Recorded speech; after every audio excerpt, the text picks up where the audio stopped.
What's up, you guys, and welcome back to our channel. It's Friday, woo woo, but it's a gloomy Friday. I want to say that where I'm located is raining and it's cold, y'all. Oh, I do not do well with the cold, but I'm actually located in North Carolina today, and in the unfortunate event, my mother's father passed away, which is my grandfather. He passed away last week, so we are here in North Carolina getting ready for the services and things of that nature. So they are running in and out of the stores, and so I was like, let me sit down while y'all are in the stores and actually record my video so that I can actually stay true to my schedule, because if I don't stick to this schedule, or if I just get off a little bit, it can easily help me spiral to not make videos, and that's not what it's about. It's about really getting the content out, sticking to the schedule and things of that nature. So while they're in the stores, I'm like right here recording, and plus it helps me with the whole grief process and all of that nature and stuff. So, but nonetheless, let's keep on going. So the video may or may not be that long today, but follow with me, okay? Stick with me. Follow me. Like Pretty V say, follow me. But last week we talked about MPI numbers. We talked about tax ID numbers. We talked about registering with your state and all of that. We talked about LLCs. Well, I'm an LLC. They have S corporations and all this other kind of stuff. Research on what tax identity that you want to go with, whether you want to go with the LLC, or you want to go with the corporation, or if you want to go with the partner, all of that. So research and see which one is best for you. I know somebody had commented and asked why did I choose LLC, and it's just basically for me, that was at that time and where I'm at in business, it's like the best thing for me. So as I grow I'll probably end up changing it as I see fit. And when I talk to if you want to talk to like a lawyer or something like that, please do that, but really figure out what's best for you. So nonetheless, let's keep on moving. And today I want to talk about making sure you get some insurance, some professional insurance. Professional insurance is just like regular insurance, like car insurance. Like if you need it, it's there. Most insurance policies, if you're going to accept any kind of insurance, or if you're going to do any kind of contract, they require you to have insurance. They're not really that expensive. I think I paid like $125 a year, and I'm with NASW Assurance, and so my policy is 1 million to 3 million. So most insurance companies do require you, or either contract work require you to have 1 million to $3 million worth of coverage. So I know that they're cheaper. They're like policies that is not, that's lesser than a 1 to 3 million, but go with the 1 to 3 million, because a lot of insurance, let me not say go with them. Research, if you're going to accept insurance, research what insurance companies want. Let me say that. That's what you need to do. Research what insurance companies want, and go and get that policy. But like I said, mine is $125 a year. They also provide legal counseling too, or if you want to consult with a lawyer or something like that, their policy also offers that. I'm pretty sure that policy offers a lot, but in true fashion, I don't even want to try to use these people, because if that means that if I have to use them, that means as far as the insurance part, as far as the being sued, okay?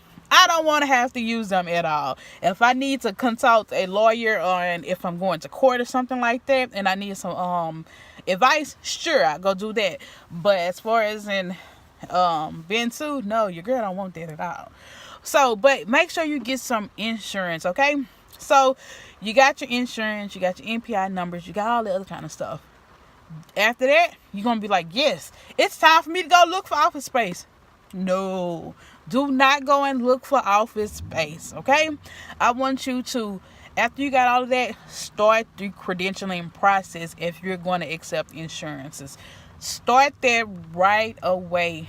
Why? Because it can take up to 125 days to get you credentialed with a insurance company if you're going to accept those. I would say I recommend you doing the credentialing process yourself. I know some clinician who has done it, and they say that they like doing it.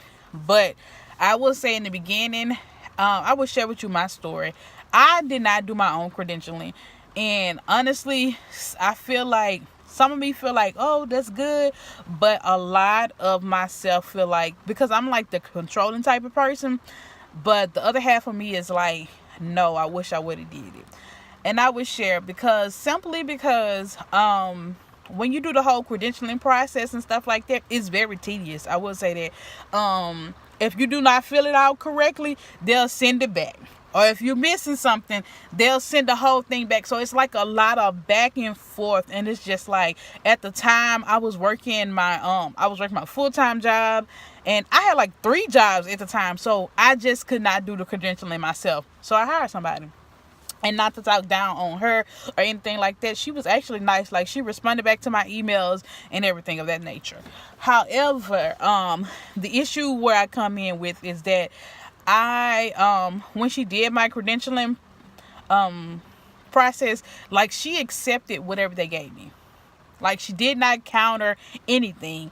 And I didn't tell her that because I didn't know that. So I'm telling you now, if an insurance company decides, they're going to give you the lowest number, but counter it. Whether they tell you, no, this is all we can give you, still counter. If you don't know to negotiate or just to ask them for a little bit more, I don't care whoever you with, okay? Let me say this, you guys. I don't care. Always negotiate. Everything is negotiable, whether they say yes or whether they say no. Always negotiate. If they come back and says, oh, we the first offer is $60, an insurance company will hit you with, oh God, when I tell you I'm so serious, people will hit you with this $60 in a minute. Oh, we'll give you guys $60. No, like, my fee is this amount. Don't hit me with that $60. Like, I'm worth more than $60. I will say that my psychotherapy is worth more than $60. Okay, what I'm doing in there is worth more than $60. So they'll come back with that $60, and so you yourself just start negotiating. No, my price is this. Now, most insurance company, let's say for instance, because I hear a lot of people say $125. They'll come back with the $60. You can say, no, my price is this. Get to as close to $125 as you can. I'm not telling you to charge $125, but I'm just saying, using that for an example. Get to as close as that as you can. So, my biller, my lady that did the credentialing, like, she didn't negotiate. She just accepted whatever they gave me. And so it's like, now I'm just like, dog. And like, I didn't tell her to negotiate. Why? Because I didn't know to negotiate. So it's like, now I'm learning that. But I don't know. Now that I think about it, I'm sitting up here thinking, like, I would expect her to know that. But like I said, her services, I'm not going to say that she was bad, but her services was great and stuff like that. She responded back to me, but it was just stuff that I didn't know. And like, now this is the beauty of this channel, me telling you guys, like, I didn't know to negotiate. I didn't know to tell my biller to negotiate neither. And so I got stuck with accepting whatever they gave me. And then I did not have, I didn't get a lot of my contracts.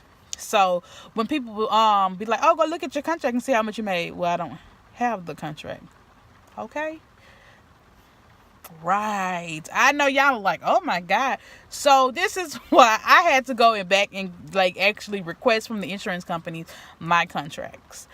And it's like, now I'm just like, dang, like, looking back at it, it's like, dang, you really ain't know nothing, sis. You ain't know nothing about nothing.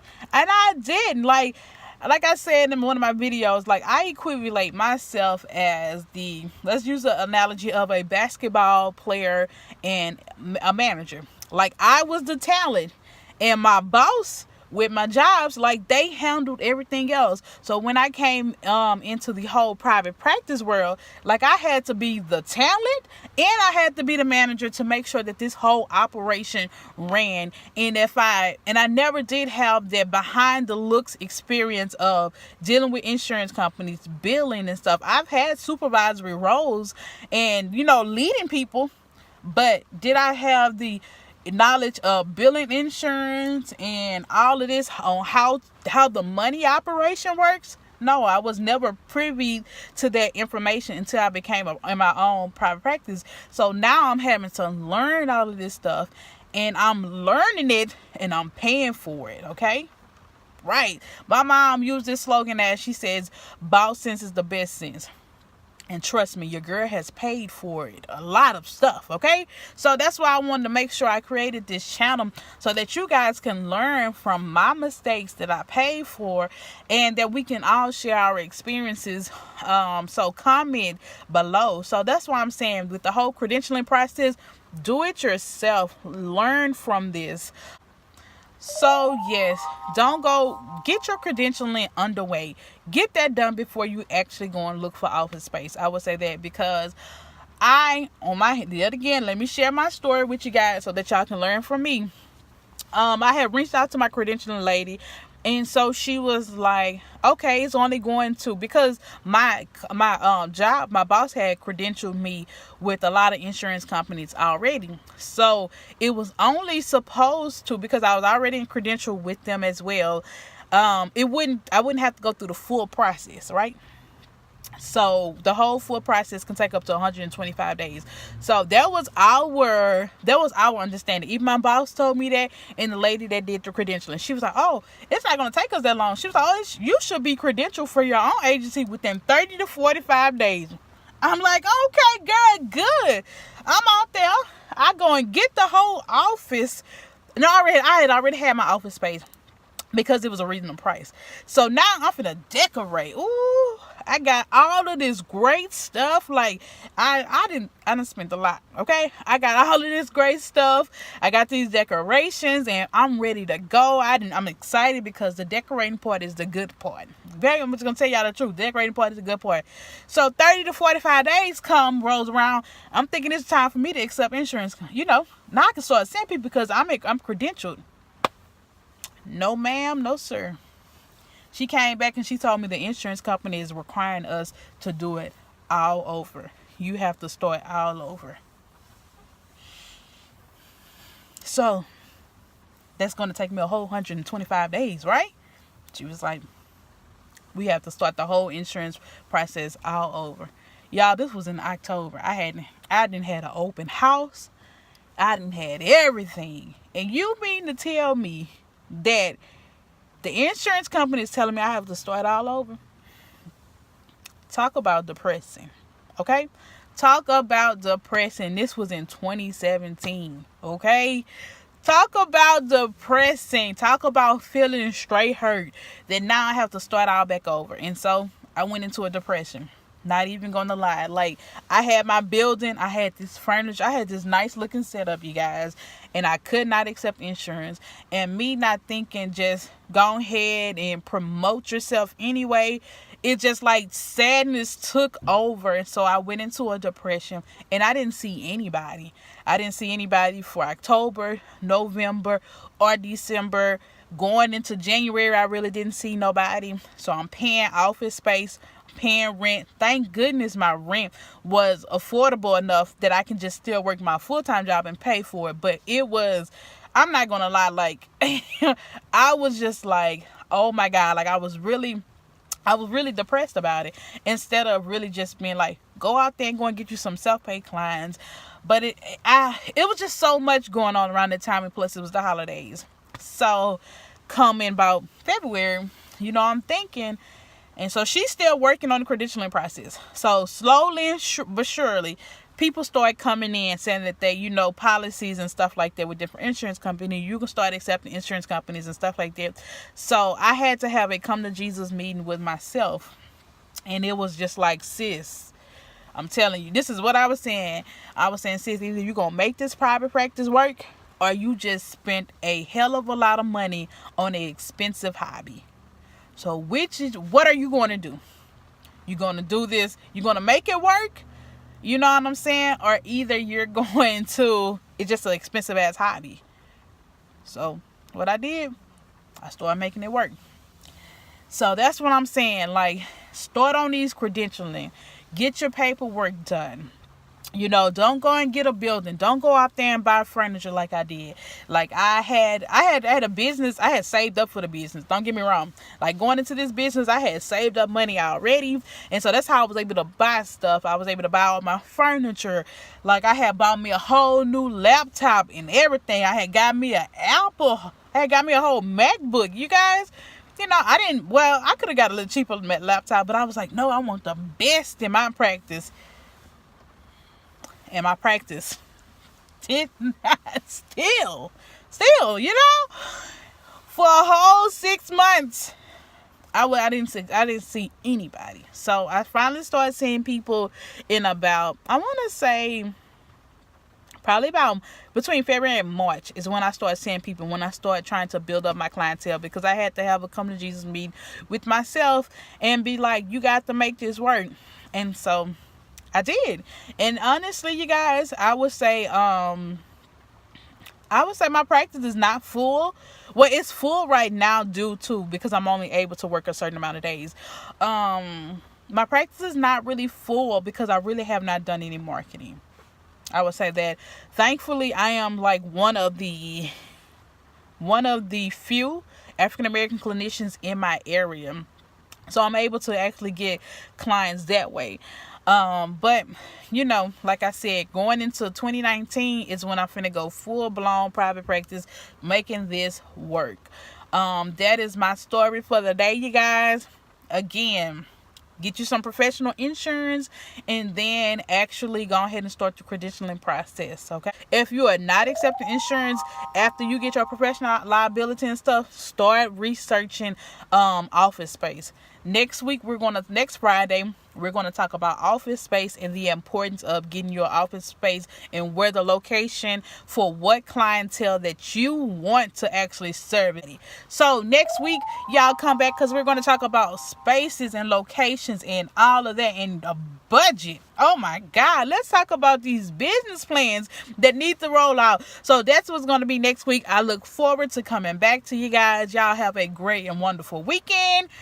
Bye later, holla. Like, subscribe, and share this video and comment below. Let's really create a community where we can talk and where we can just uplift each other and where we can learn from one another. Like, I am not above from learning from anybody, whether you have your private practice or whether you don't, because I can learn from any and everybody. I'll talk to y'all later. Bye.